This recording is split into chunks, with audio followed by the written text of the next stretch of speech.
Thank you for joining us. My name is Cindy Kunis, and I am Projects Coordinator at the Delaware River Greenway Partnership. DRGP works to preserve and enhance the Delaware River's natural, cultural, and recreational resources. Education is an important part of our mission.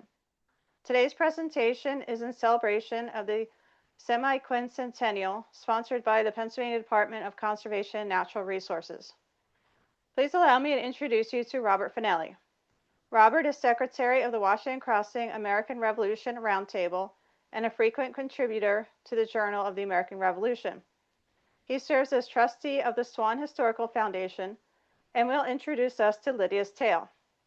Please add your questions to the Q&A box, and I will read them at the end for Robert to answer. Now take it away, Robert. Thank you very much, Cindy.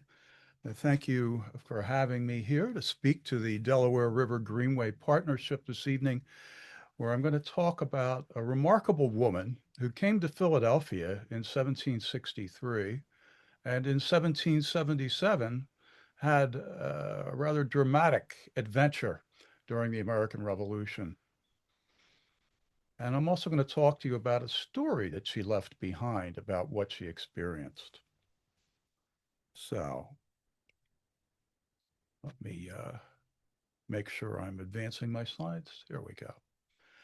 So 90 miles upriver from the Atlantic Ocean, city of Philadelphia, port city, was centrally located among the 13 British colonies in North America.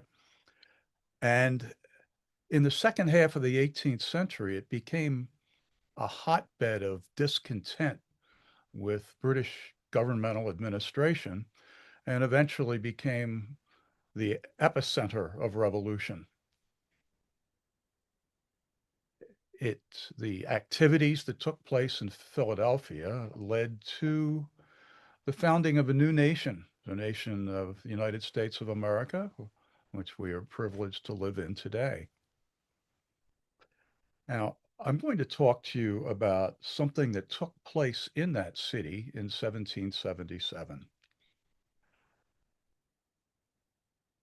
And I'm going to relate to you the legend of Lydia Darragh, and then we'll examine it a little bit and see how does it mesh up with reality. So many of you maybe have already heard the story or the legend of Lydia Darragh, and I'm going to capsulize it for you, okay? So the image that you see on the screen is for Lydia Darragh, probably her most famous or iconic image. And this is from the 1845 Godey's Ladies book, an illustration of a series of articles about women in the American Revolution by a woman named Elizabeth Elliot. And it shows Lydia Darragh, a Quaker woman, meeting with Captain Charles Craig of the 4th Continental Light Dragoons in 1777. Now, I'm going to be telling you Lydia's legend, and just for a moment, let's talk about what a legend is. A legend, if you go back to what the word means, it originally means something that was to be read, okay? And so the American or English word legible means something that's fit to be read. And Lydia Darragh's legend goes back and forth, as legends do, between verbal versions and written versions over the years. So her story existed for about 50 years before it finally made it to print. And let's hear the essentials of how that story came about. I'm going to be showing you some pictures from a version of the story that was told for children in 1898 by Henry Alexander Ogden, who was primarily an illustrator, but also did some writing for St. Nicholas Magazine. And basically here we see some of the main elements of Lydia Darragh's tale. We see a Quaker woman, and we see down in the lower right, the American Army freezing and starving on the hills of Whitemarsh in December of 1777, about 15 miles from the city of Philadelphia.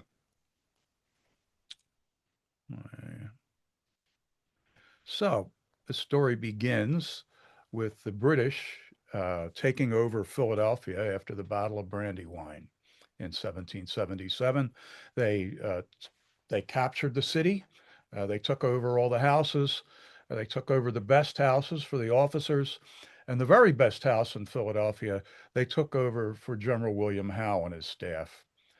Directly across the street from them was the home of a Quaker family, William and Lydia Darragh, and they requisitioned one of her rooms for their meetings, for staff meetings.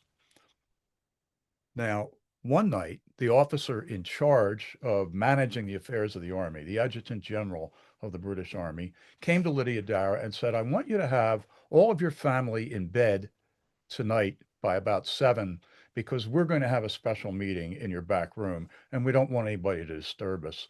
And when we're done, we'll come and knock on your door, wake you up, and you can let us out and lock up.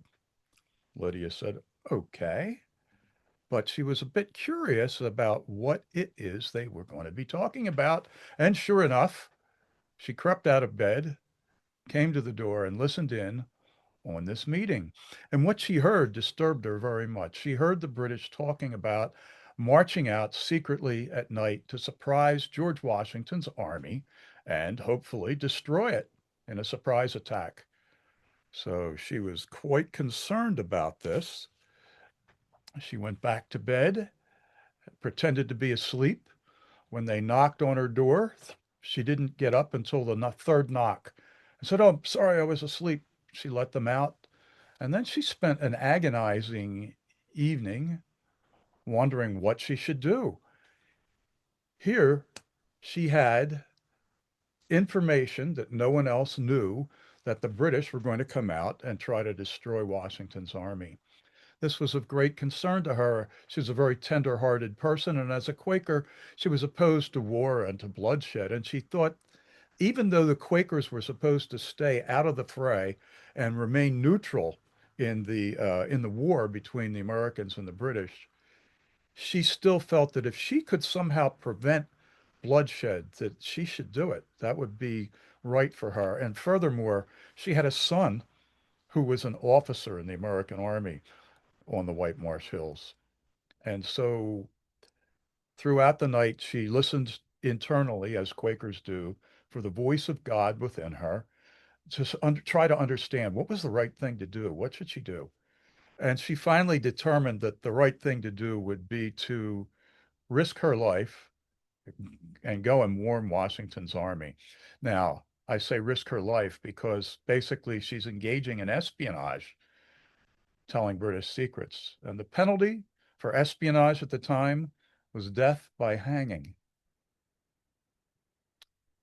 So, nonetheless, the next morning, she got up early, told her family that she needed to go out to get some flour, and she needed to go to the Swedish mill, the old Swedish mill on Frankford Creek, about 5 miles outside the city. And she took a bag with her to fill up with flour. And she went, and once she left her bag at the mill, and she went in search of the American outposts. And she finally encountered a man whom she knew, Captain Charles Craig, a light dragoon captain who was keeping an eye on the British. And she told him her story and asked him not to reveal his source.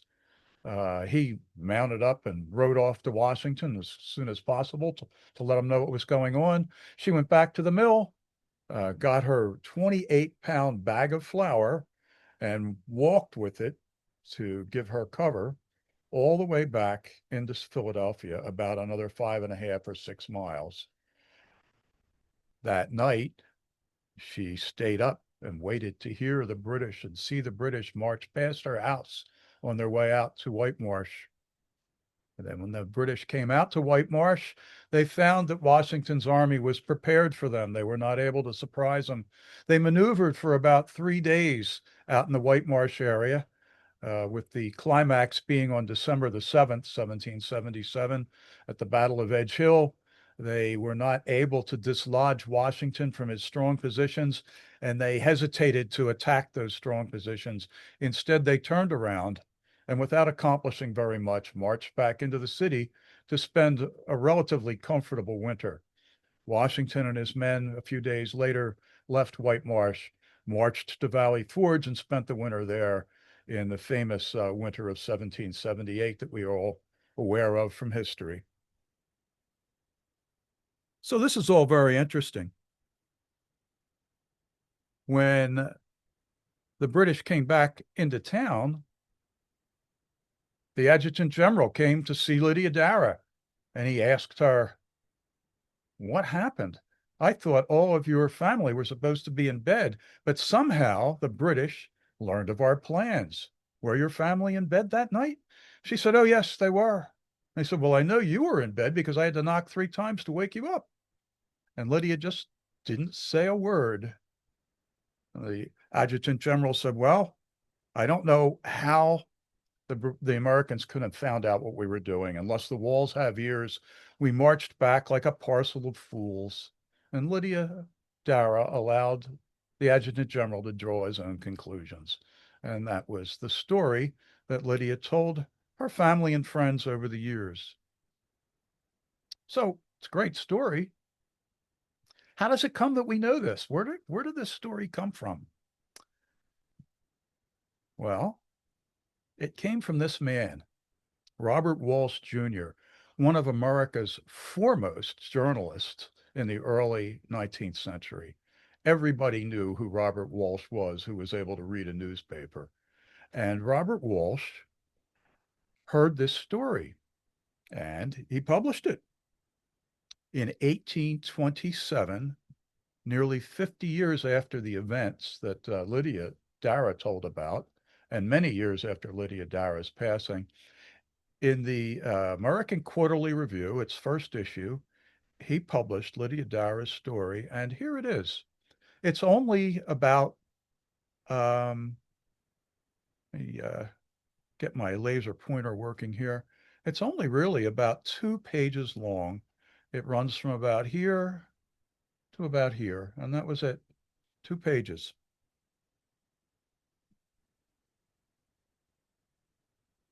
There we go. So, where did he get the story? Well, it turns out that he got it through his connections with the American Philosophical Society.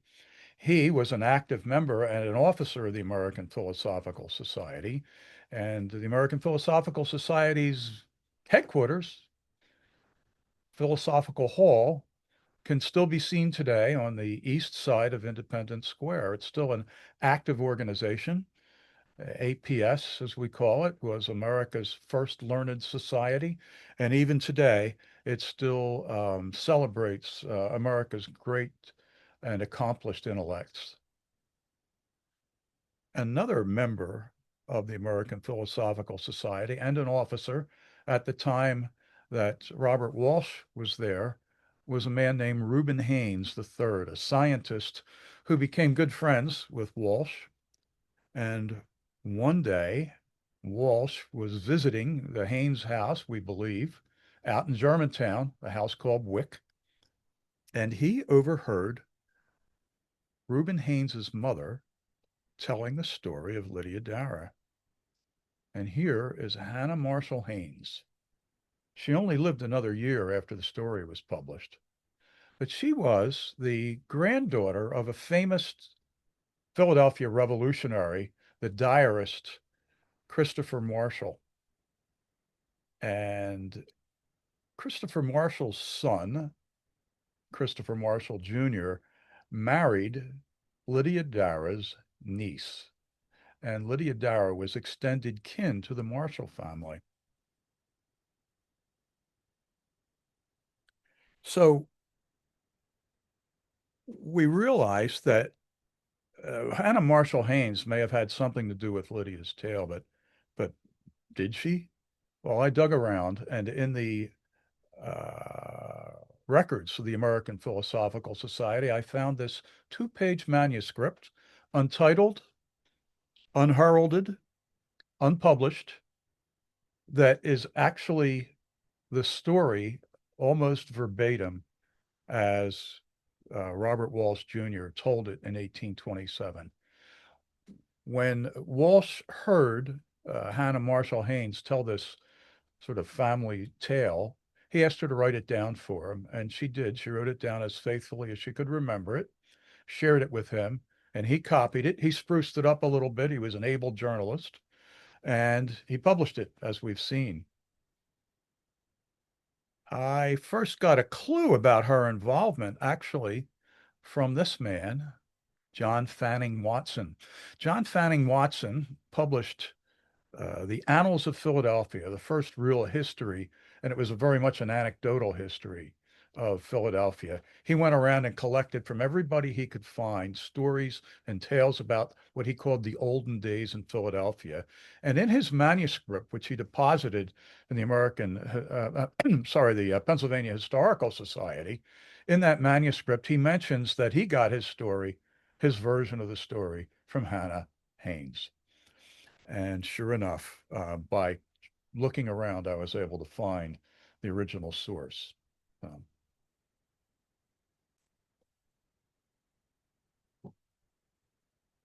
so this is an interesting story, as I said, but is it true? Is it history? How does it connect to what really took place? So I'm going to talk to you a little bit about Lydia Darragh. And her story starts not in Philadelphia, but in Dublin. She was born in Dublin about 1728.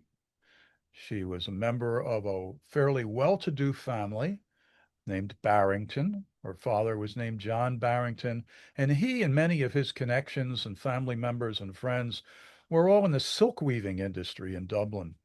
And the silk weaving industry took place down here in the southwestern part of Dublin, outside the old city walls, in an area that was called the Liberties of the Earl of Meath. Now, Dublin is the only other city that I know of besides Philadelphia to have a section that they call Liberties. Philadelphia has the Northern Liberties in just outside downtown Philadelphia, and here we have the Liberties of the Earl of Meath. And what that basically means is a part of a city that is not technically part of the city's administration. It's governed and it's administered in a slightly different way. Lydia Darragh married in the Quaker meeting a man who was a tutor in her household, a man named William Darragh, originally a Presbyterian who came from this part of Dublin up here, north of the Liffey, and who had a tobacco shop on Lower Ormond Quay. And they married at the Sycamore Alley meeting here in Dublin in 1753. And while we don't have their marriage certificate, we have a record of it in the Dublin Friends meetings records. The Quakers were extremely good record keepers, better than just about anybody else, any other religion at the time. And so we were able to learn an awful lot about the Barrington family from the old Quaker records. So here's a record of Lydia Barrington and William Darragh's marriage. They stood up in meeting and took each other's hands and declared themselves married because Quakers did not have ministers. They believed in direct contact with the voice of God themselves. And they were able to declare that they were married, and they remained faithfully married for the rest of their lives. On the left-hand side here, we see the witness list. And here we have the men's list, a little over a column long, the women's list, who listed their names separately, and then the family list. And we see John Barrington's name at the top of it. We see Frances Biker, who was John Barrington's sister, Lydia's um, powerful aunt, number two on the list, and a bunch of their cousins and relatives here. The Darraghs remained married in Dublin for about 10 years. They had six children, two of whom survived to 1763 when they decided to leave Ireland.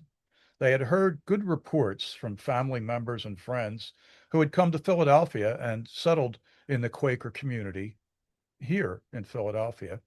And they decided to pull up stakes, uh, cash in whatever their assets were, and take a chance in the New World.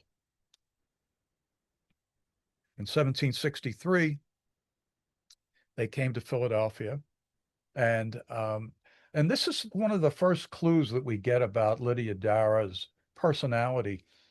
She was 6 months pregnant when they left, 7 months or more pregnant when they finally arrived. And the Atlantic crossing is not a pleasant thing at the time for anyone. It's very difficult, very onerous. And while they were prosperous people and probably had decent accommodations coming across, nonetheless, it was a difficult time. And they encountered an Atlantic hurricane, which kept them at sea a lot longer than they might normally have been. And it took them until about October. They left in say late July or early August. It took them till October to land in Philadelphia. Once here, however, they had family here who helped them to get on their feet, helped them to get established. William Darragh immediately started advertising for a new tobacco shop of his own. He's manufacturing snuff. And he's also, although it doesn't say it in this ad, he also gets a license to serve spirituous liquors. So his shop, which is run out of his house, is a place where you can go and get a pinch of snuff, a smoke, a drink, and conversation. And it was a popular spot in the city. He also, after a while, started teaching again. He taught reading, writing, and accompts, or arithmetic, as we would call it today. And he also taught stenography or shorthand. Lydia, shortly after she got here, gave birth to her third child who survived, John Darragh, in December of 1763. And then she started hiring herself out as a wet nurse and also as a dry nurse, taking care of children, but also taking care of the sick. Now, one of the things that nurses commonly did when they would care for people, sometimes their patients would die, and they would be the people on the spot most likely to be able to lay them out. And so Lydia Darragh began advertising services as a layer out of the dead, a maker of grave clothes. And as John Fanning Watson tells us, she became a midwife, and she became one of the most prolific midwives in the city. Um, Watson said that she delivered many of the people in Philadelphia.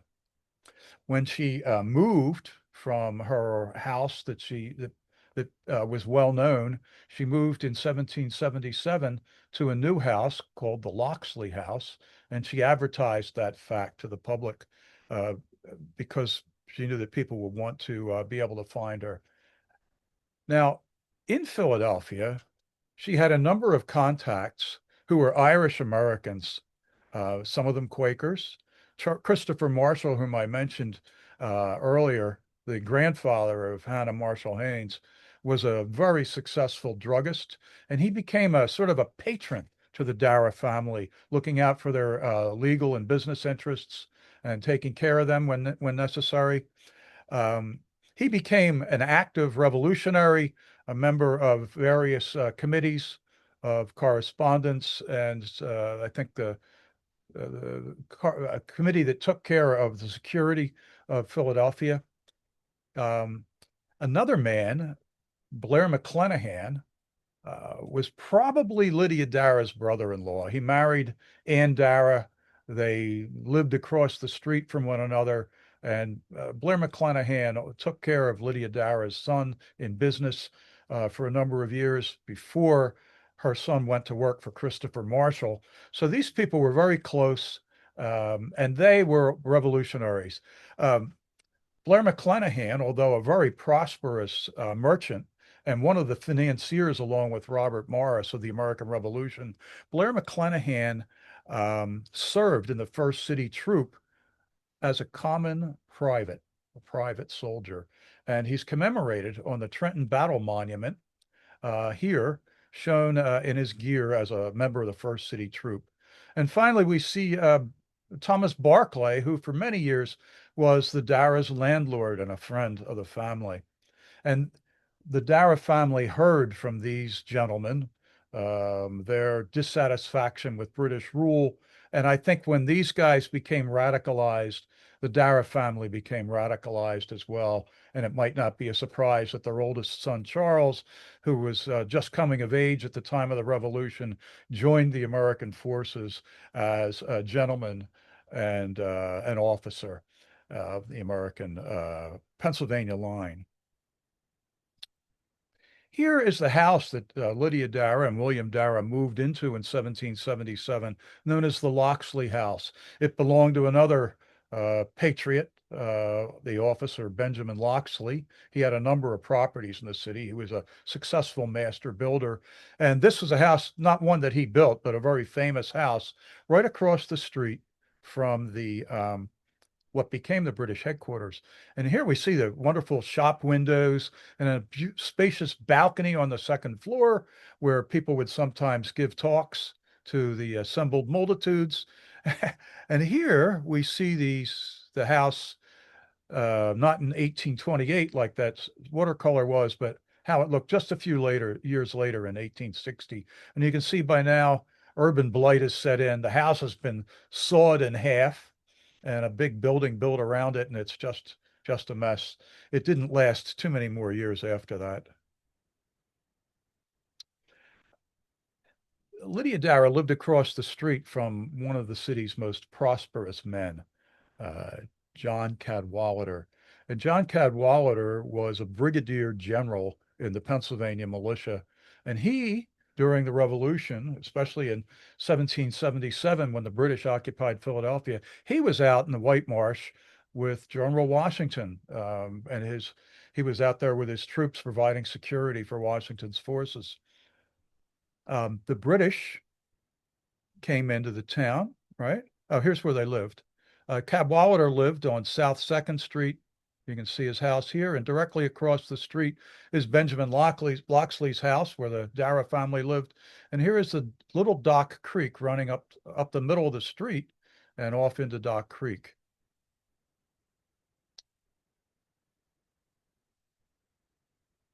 When the British took over the city, initially, um, General William Howe, who was the commander in chief of the British forces, took over the best house in the city, the Cadwallader House. He stayed there until after the Battle of Whitemarsh, and he used the Darragh House for staff meetings, as I said. So this really took place. After the Battle of Edge Hill, he left, and General Kniphausen took over the house, and there was no longer any need for staff meetings because Washington's headquarters by this time were at what's now called the President's House in Philadelphia at about Sixth and Market Streets, a place that's been much in the news lately.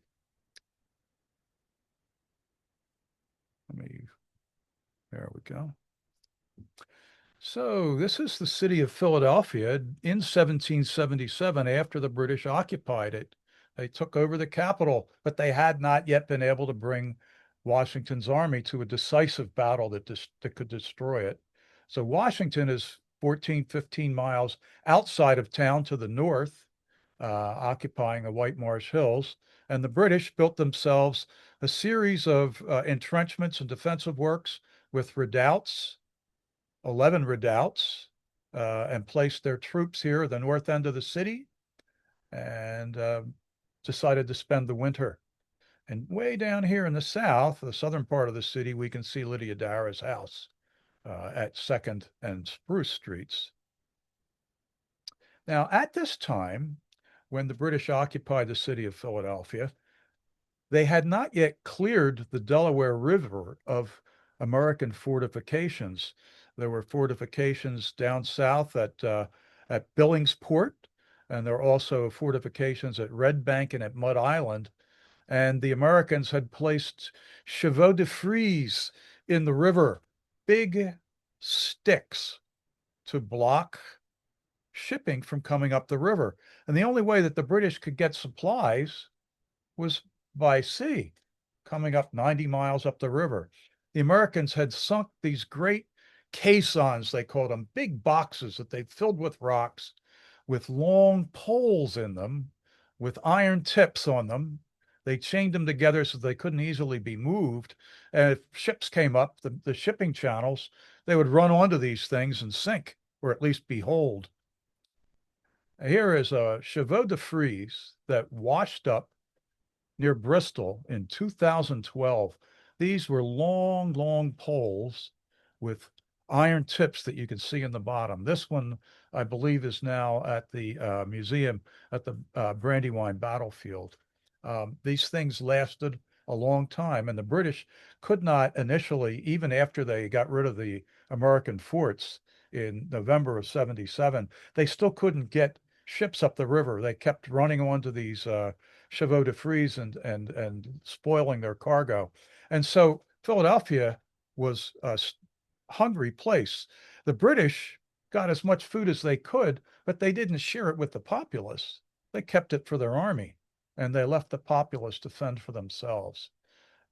Now, here we see north of the city of Philadelphia, this is a close-up of the Montresor map I showed you earlier. We see the Cohoxink Creek, which the British dammed to create a moat, and they set up a bunch of defensive works. You can see here at the top of Front Street, they put these defensive works there, and they had a redoubt over here where the Queen's Rangers were, where the Sugar House Casino is today, and another redoubt between First and Front and Second Street, and these were occupied by British troops. And they set a series of gates where they see these chevrons to block entry, to control entry in and out of the city.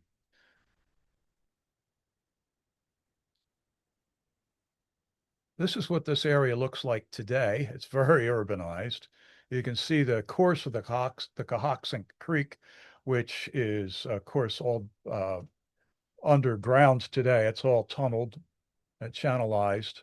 And here you can see where the gates were on Germantown Road, the Germantown Road going out northwest, and the road to Frankfurt that went out northeast. And there's a little connector road there that was in the earlier image. I'll show it to you again. This little connector road here and causeway across the Cohoxink Creek, these days is called Laurel Street. Still there. Oh, sorry, wrong direction. And you can see where the defensive works were. Well, Lydia Darragh told her family that she was going to go out for flour, as hundreds of civilians did every day. People left the city every day and went through these gates to try to get food to bring it back into the city. And so Lydia's story was quite plausible. In order to get through the gates, one had to have a pass, and the passes were granted by the British. Lydia's story said that she got hers from General Howe, but probably she got hers from the people who were guarding the gate. There was a man named Abraham Carlyle who guarded those gates, and he issued hundreds of these pre-printed passes every single day. Here's one that was signed by the acting adjutant general at the time, Nisbet Balfour, a man who hated the Patriots. Lydia Darragh went from her home on South 2nd Street all the way out the King's Highway, the road that went to New York. She went all the way out to Frankfurt. This road continued through Frankfurt and crossed the river of Bristol and then made its way up to New York, the city of New York. And so it was called variously the New York Road or the King's Highway. And for Lydia to make that trip, it's about, as I said, about 5.5 to 6 miles to the mill at Frankfurt. Here's a little bit later view showing Frankfurt and vicinity from 1808. And here's the Frankfurt Creek, which is navigable at this point. So it's hard to cross. There is a bridge across it. And here where it says Duffield was the location of the old Swedish mill, which was built about 1766. The Swedes operated it for a number of years. When William Penn finally came, he and the Society of Free Traders bought the mill from the Swedes, continued to operate it. By this time, a lady whose husband had died is renting the mill out to a pair of Quaker millers. That, when I say this time, I mean 1777. And so Lydia Darragh plausibly came out here, as many people did, left her bag with the miller, and then went to find the American lines. Well, where were they? So this is all kind of no man's land in here because the British often maintained posts down this side of the Frankfort Creek. It was dangerous for the Americans to be in this immediate area, but oftentimes they would hang around here, an area called the Rocks near Tacony Hill, where the little Tacony Creek crossed over the Frankfort Road. And I believe it was out here that she came to find the American cavalry outpost that was manned by Charles Craig.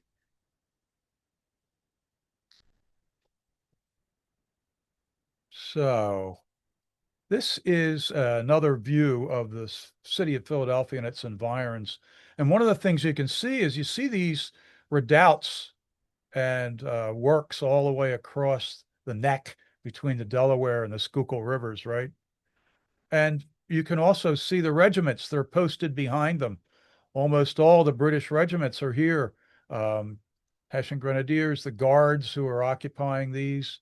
And then over here we have the large 71st Regiment occupying this redoubt, which is guarding the middle ferry.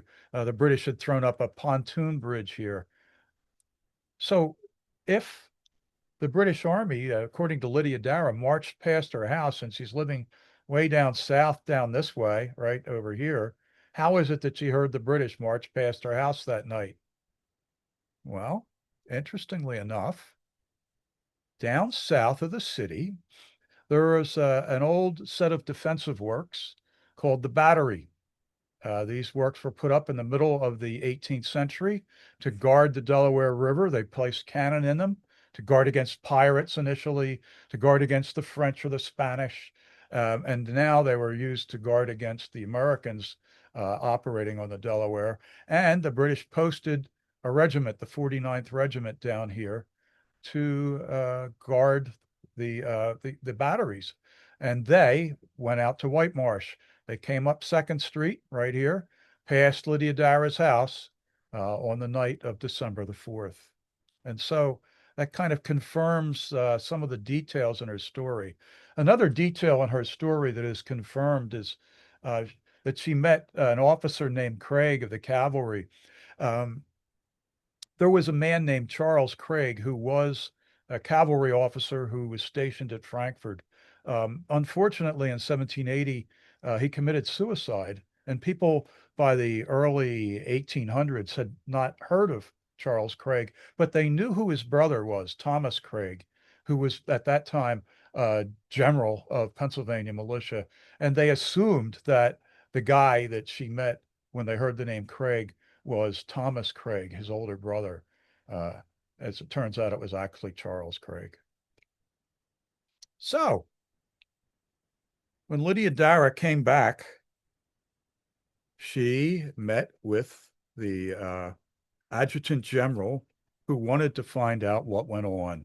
And this became sort of the linchpin of her story. It became sort of a what you might call a punchline to her story, because originally she's telling her story to Quakers, and she's telling her story to people who are not only pacifists, but they believe in the value of silence. Silence is an important part of the Quaker religion, and they worship in silence, and they listen in silence for the word of God. And they also are strong believers in truth. And in Lydia Darragh's story, when the adjutant general interviews her, she responds to him with silence. She doesn't tell him that she listened in. She doesn't tell him that anybody listened in. She allows him to draw his own conclusions. And while she does deceive him, she does it in a Quaker way. She does it with silence. And so this is sort of a punchline that would have made this story resonate with her Quaker audience over the years.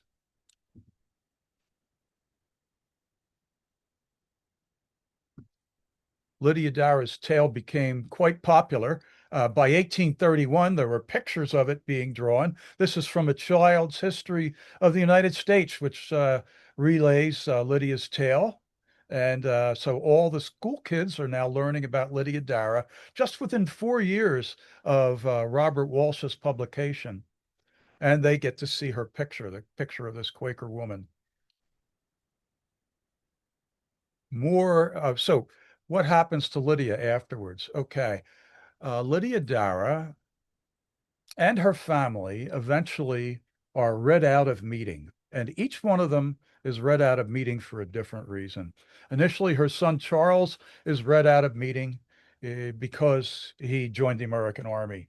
And a month later, his sister Anne Darragh is read out of meeting because she married somebody who wasn't a Quaker. And then the next month, Lydia Darragh is disowned by the Quaker meeting. And why? Because she wasn't attending the meeting house that she was supposed to attend. She wasn't attending meeting for worship at the Southern District meeting on Pine Street on Sunday mornings. Instead, she joined with a group of other Quakers who had been disowned, mostly for military involvement, and they were called the Free Quakers. These free Quakers were mostly people who had been disowned for supporting the American Revolution actively. And once they were kicked out of meeting, they still wanted to worship in the way that they were accustomed to. And so they formed their own society called the Society of Free Quakers. And where did they meet? In typically demonstrative Quaker fashion, because the Quakers were very demonstrative people at the time.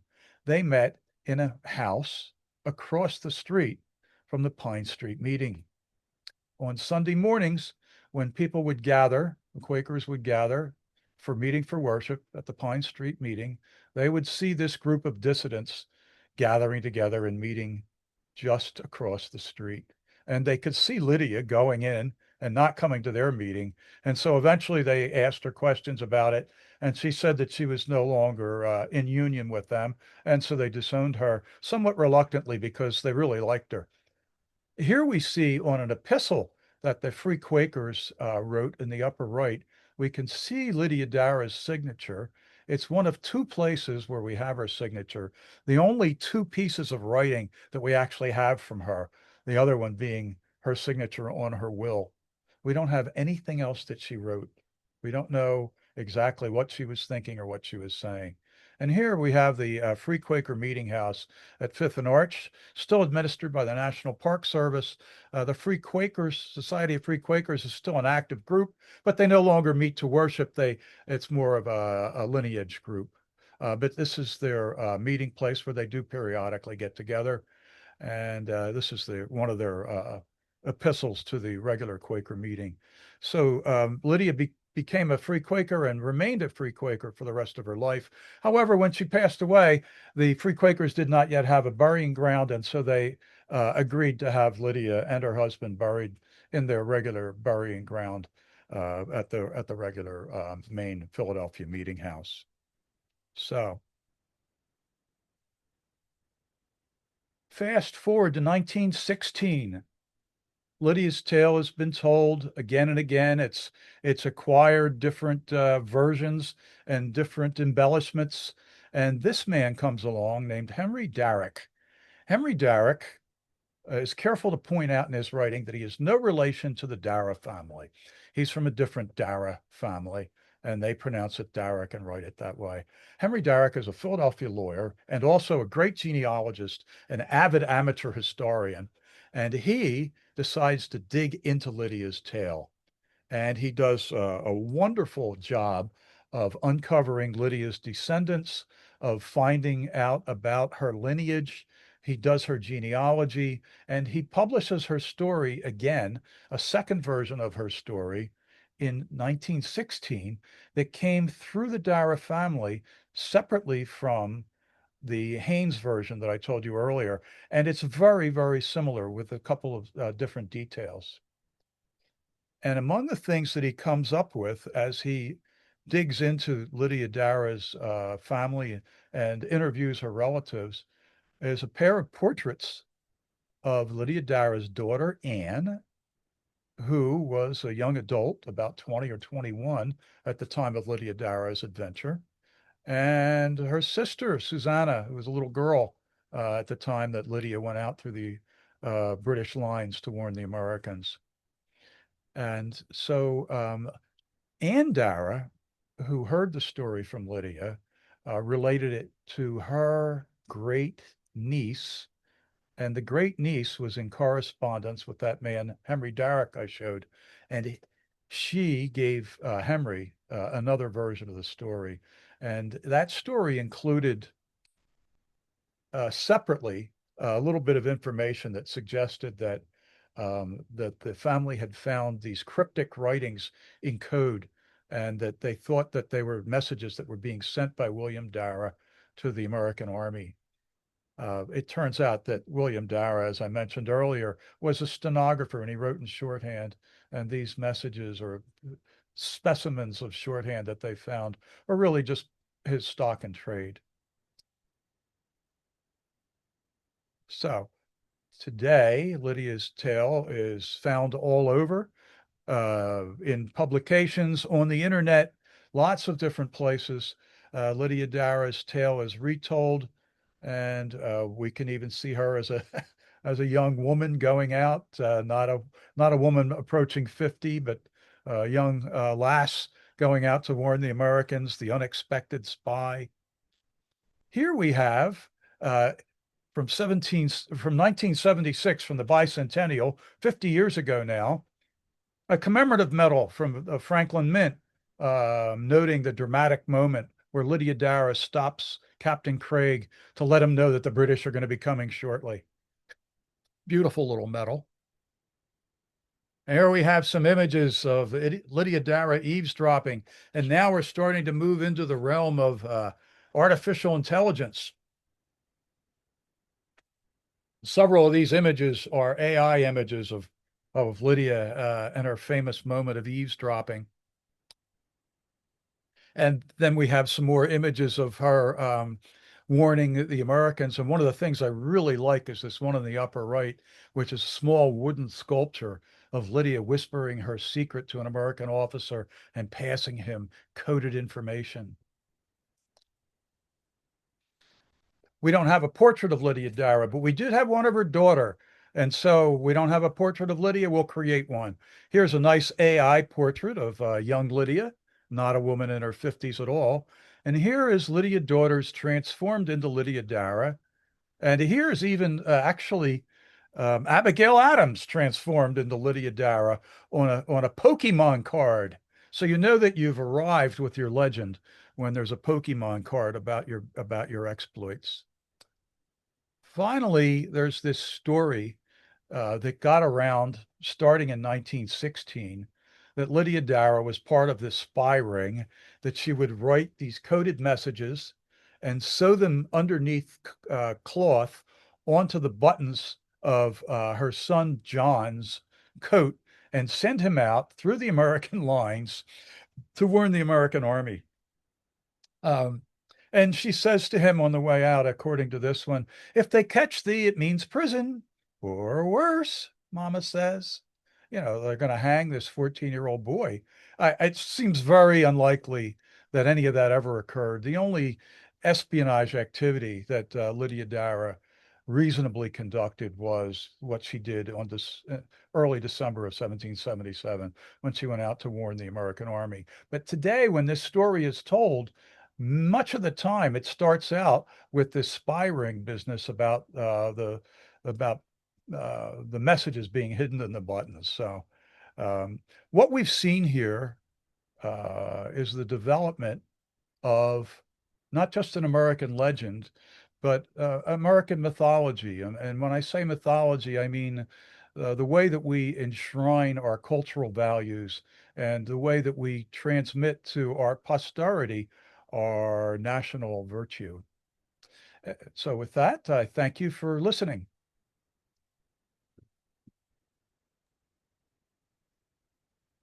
Thank you very much, Robert. I didn't realize Pokemon card would come up. Did not see that one. Okay, so we do have a few questions. This one starts with actually a fun fact. The restaurant in Birmingham in Lafayette Hill had this story on the back of their menus in the 70s before the Okay. restaurant was sold. Did not know that. Thank you. I'm going to look for their old menu. Brittingham's Pub. I remember it. I don't live far from it.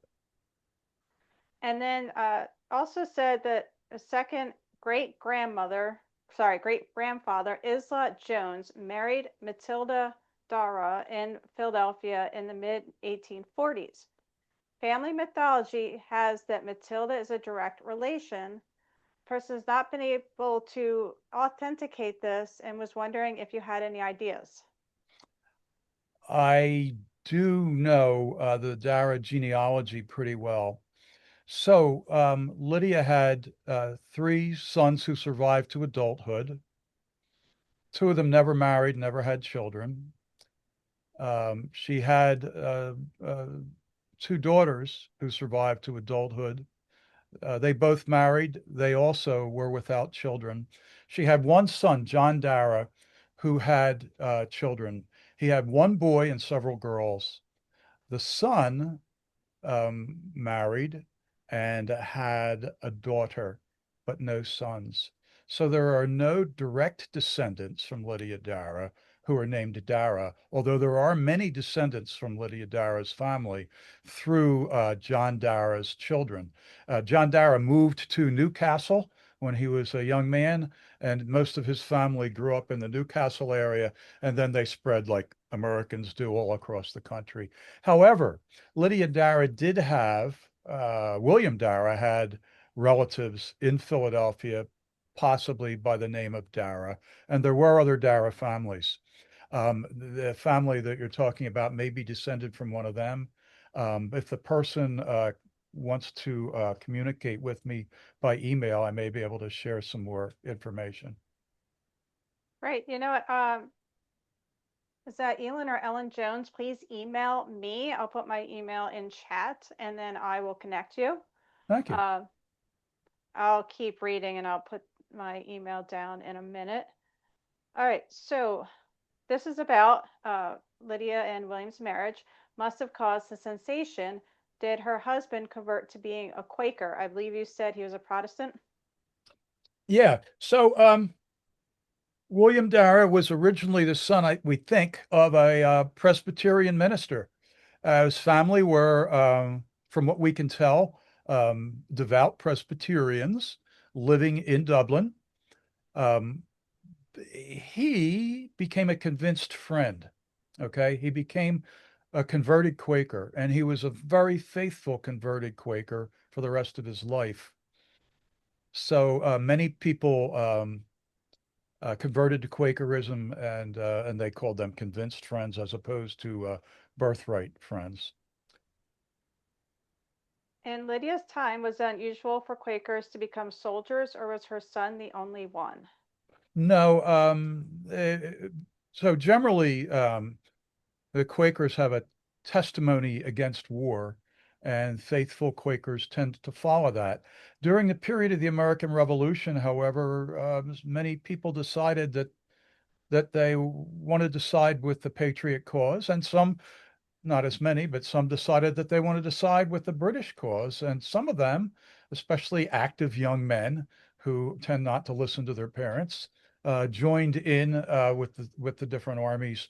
There was a small group of Quaker men who enlisted in the Patriot cause and joined a company that was officered by a man named Joseph Calperthwaite, who was a Quaker. And so there were some Quakers who joined in, and maybe as many as a couple hundred Quaker men in Philadelphia area were disowned for either getting involved with the military or supporting the American Revolution in one way or another, even to the extent if they paid fines for not serving in the militia, you weren't even supposed to pay the fine. And so a couple hundred people were probably disowned because of that.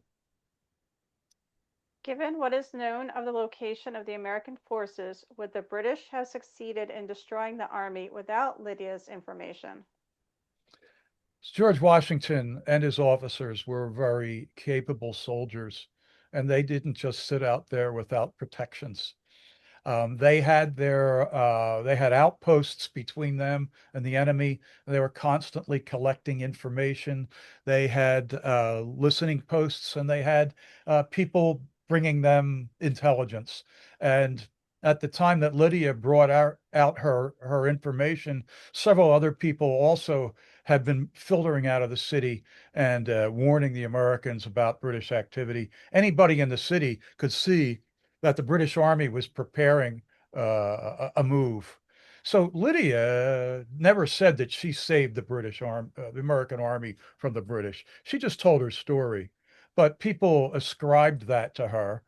People said that that was the logical outcome of what she did, and her warning certainly was corroborated and helped. But Washington was ready for the British when they came out, one way or another, and he stayed on his very defensive ground on the Whitemarsh Hills and would not budge off of it. And the British were loath to attack his entrenched positions. They marched right up to the foot of his positions on December 7th, right here at Edge Hill and Camp Hill, where I live, but they would not attack the American positions because they were too strong. The Americans were well positioned and ready to fight. You mentioned the midwives laying out the dead. As part of a book club, this person read the Laurel Thatcher Ulrich's Midwife's Tale about Martha Ballard, which talks about midwives laying out the dead, and it's so fascinating to see that at the end of the medical profession. Thanks for Yeah. sharing this aspect of Lydia's life. So I'm sorry, Laurel Thatcher Ulrich is one of America's great contemporary historians, and her book on Martha Ballard, a American midwife in Maine in the early 19th century, is a marvel. At the deductions that she's able to make from this spare chronicle that Martha Ballard left us is just tremendous. And I certainly mind uh, uh, Laurel Thatcher Ulrich's work to that helped me to understand what was going on with Lydia. So I'm glad you mentioned it. Well worth reading. Midwife's Tale, it's called. You mentioned the Chevaux de Frise in the Delaware River. Yeah. This person saw a program at the Plainfield, New Jersey Library in January about Robert Erskine's design of the Chateau de Frise in the Hudson River. Was he involved in the Delaware River at all? I am not real clear on Erskine. I'm sorry. Um, the chevaux de frise that were placed in the Hudson were on the same model, and it was the same idea.